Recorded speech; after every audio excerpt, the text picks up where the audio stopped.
കഴിഞ്ഞ ചൊവ്വാഴ്ച ദേവിളി ക്യാമ്പിനൊരു ക്ലാസ് ഉണ്ടായിരുന്നു. പൗരോഹിത്യ ജീവിതം ആധുനികത്തിൽ എന്നായിരുന്നു വിഷയം.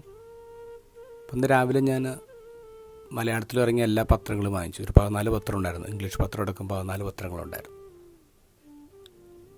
ആ പത്രങ്ങളൊക്കെ ക്യാരി ചെയ്തത് ഫ്രാൻസിസ് പാപ്പയെക്കുറിച്ചുള്ള വാർത്തകളാണ്. ഞാൻ ഈ കുട്ടികളെ ചെറിയ ചെറിയ ഗ്രൂപ്പായിട്ട് തിരിച്ചിട്ട് അവർക്ക് ഓരോ പത്രം വെച്ച് കൊടുത്തു. എന്നിട്ട് അവരോട് പറഞ്ഞു, ഫ്രാൻസിസ് പാപ്പയെക്കുറിച്ചുള്ള ഇൻട്രസ്റ്റിംഗ് ഫാക്ട്സ്, പാപ്പയുടെ ലൈഫിലെ പ്രധാനപ്പെട്ട ഈവൻറ്റ്സ്, പാപ്പയുടെ ലൈഫിൽ നിങ്ങൾക്ക് ഇഷ്ടപ്പെട്ട കാര്യങ്ങൾ, പാപ്പയുടെ ക്വാളിറ്റീസ്, അങ്ങനെ പല പല ചോദ്യങ്ങളാണ് ഓരോ ഗ്രൂപ്പിന് കൊടുത്തത്. ഇപ്പോൾ ചില ഗ്രൂപ്പിന് കൊടുത്ത ചോദ്യം പാപ്പയുടെ ലൈഫിലെ പ്രധാനപ്പെട്ട ഈവൻറ്റ്സാണ്. ഇപ്പോൾ പലരും പറഞ്ഞത് പാപ്പയായത്, പാപ്പ വൈദികനായത്, ഇതൊക്കെയാണ് പ്രധാനപ്പെട്ട ഈവൻറ്റ്സ് ആയിട്ടൊക്കെ പറഞ്ഞത്. ഇപ്പോൾ ഒരു ഗ്രൂപ്പിൽ ഒരു പയ്യൻ വന്ന് അവതരിപ്പിച്ച് ഇങ്ങനെയാണ്, പാപ്പ സൗത്ത് സുഡാൻ്റെ പ്രസിഡൻറ്റിൻ്റെ കാല് മൊത്തിയത്, കാല് കിസ് ചെയ്യുന്നത്. ഞാൻ പെട്ടെന്ന് കരുതി അതെങ്ങനെയാണ് ഫ്രാൻസിസ് പാപ്പയുടെ ലൈഫിൽ പ്രധാനപ്പെട്ട ഈവൻ്റ് ആവുന്നത്. അതിനുശേഷമാണ് ഞാൻ അതിനെക്കുറിച്ച് കൂടുതൽ വായിച്ചപ്പോൾ എനിക്ക് മനസ്സിലായി, പാപ്പയുടെ ലൈഫിൽ പ്രധാനപ്പെട്ട ഈവൻ്റാണ്. നമുക്കത് നോക്കുമ്പോൾ വളരെ സിമ്പിളായിട്ട് തോന്നാം.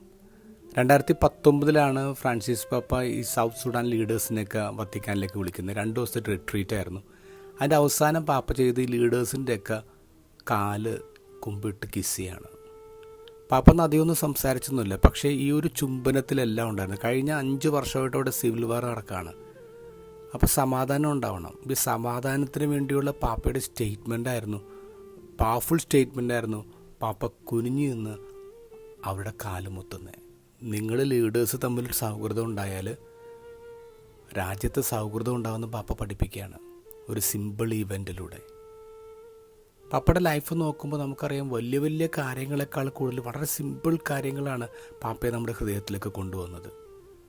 നിൽക്കുന്ന സ്വിസ് ഗാർഡിന് ഇരിക്കാൻ കസേരയിട്ട് കൊടുക്കുന്നു, അവൻ ബ്രേക്ക്ഫാസ്റ്റ് കഴിച്ചിട്ടില്ലെന്ന് പറയുമ്പോൾ അവന് ഭക്ഷണം കൊണ്ട് കൊടുക്കുന്നു. തൻ്റെ സെക്യൂരിറ്റി ഗാർഡിൽ ഒരാൾ തളർന്നു വീടുമ്പോൾ പാപ്പ മൊബൈലിൽ നിന്ന് ഇറങ്ങിയിട്ട് അദ്ദേഹത്തെ കരുതുന്ന പാപ്പ. ഈ ചിത്രങ്ങളൊക്കെ നമ്മുടെ മനസ്സിലേക്ക് കയറുക. ഇത് വലിയ വലിയ കാര്യങ്ങളൊന്നുമല്ല, പക്ഷേ ഈ സിമ്പിൾ കാര്യങ്ങളിലൂടെയാണ് പാപ്പ ഉള്ളിലേക്ക് കയറിയത്. ഇന്നത്തെ ഗോസ്പലിൽ നമ്മളതാ കാണുന്നത്. ഈശോ നടത്തുന്നത് വലിയൊരു മാസ് എൻട്രി ഒന്നുമല്ല, ഒരു സിനിമാറ്റിക് എൻട്രി ഒന്നുമല്ല. വളരെ സിമ്പിളായിട്ട് അവിടെ വന്നിരുന്നിട്ട് അവരോട് സംസാരിക്കുകയാണ്. തൊട്ടും തിന്നും സംസാരിച്ചുമാണ് ഈശോ ശിഷ്യന്മാരുടെ ഉള്ളിലേക്ക് കയറുക. എനിക്ക് വിശക്കുന്നുണ്ട്, നിങ്ങളെന്നെ തൊട്ട് നോക്ക്, എന്തൊക്കെ എത്ര സിമ്പിളായിട്ടാണ് ഈശോ സംസാരിക്കുന്നത്. നമുക്കൊരാളുടെ ഉള്ളിലേക്ക് കയറാനുള്ള വഴിയെന്ന് പറയുന്നത് വലിയ മാസ് എൻട്രി ഒന്നുമല്ലെന്നേ, തൊട്ടും തിന്നും സംസാരിച്ചിരിക്കുക.